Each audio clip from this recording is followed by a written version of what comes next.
મહુવા તાલુકામાં મેઘરાજાની ધમાકેદાર એન્ટ્રી થઈ છે। છેલ્લા કેટલાક સમયથી ખોટવડા સહિત કિકરિયા, ઉગલવાણ, કાળેલા, ગોરસ, બોરડી, શાંતિનગર, થોરાળા સહિત અનેક ગામોમાં ભારે વરસાદ વરસી રહ્યો છે। મહુવા તાલુકાના મોટા ખોટવડા વિસ્તારમાં ધોધમાર વરસાદ વરસતા ગ્રામજનો ભારે પરેશાની ભોગવી રહ્યા છે। રહીશોના ઘરમાં પાણી પણ ઘૂસી ગયા છે। નદીઓમાં કોહડાપૂર આવતા પૂરના પગલે વાહન વ્યવહાર સંપૂર્ણપણે અટકાવી દેવાયો છે, જેના કારણે ગ્રામજનોને અવરજવર કરવામાં ભારે મુશ્કેલીઓનો સામનો કરવો પડી રહ્યો છે।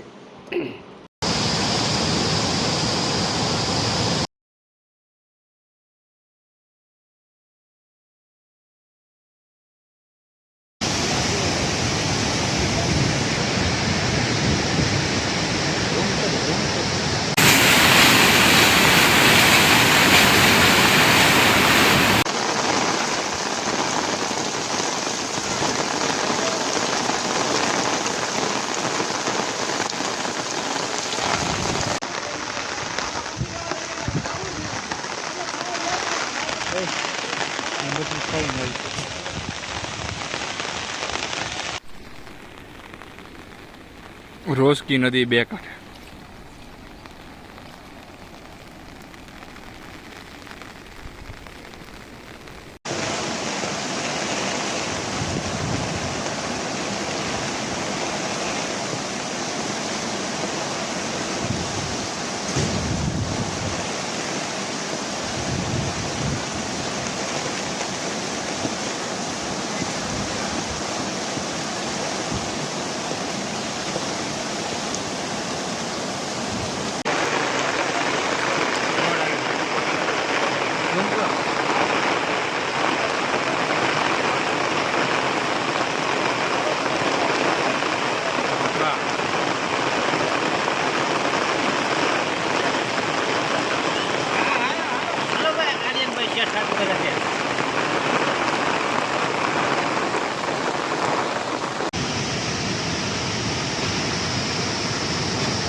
वरसाद वधारे पड़वाथी सरकार अमने सहाय आपे एवी इच्छा है। जे आ लोकोना घर तणाई गया है, नुकसानी थई है, अनाज जतुं रह्युं छे, पछी मकान पड़ी गया है, तो एमने थोड़ी घणी सहाय सरकार आपे एवी अमारी नम्र अपील छे।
समाज माटे सत्य माटे सत्यपूर्ण समाचार प्रसारण आपना मोबाइल पर तरत ज लाइक करो, शेर करो और सब्सक्राइब पण करो अने हाँ घंटडी वगाड़वानुं न भूलशो। आभार। समाज माटे सत्य साथे सत्यपूर्ण अहवाल समाचार तथा जाहेरात प्रसारित करवा संपर्क साधो સત્યપુંજ સમાચાર પ્રસારણ, લબ્ધિ કોમ્પ્લેક્સ, તાલુકા પંચાયત સામે, સિહોર.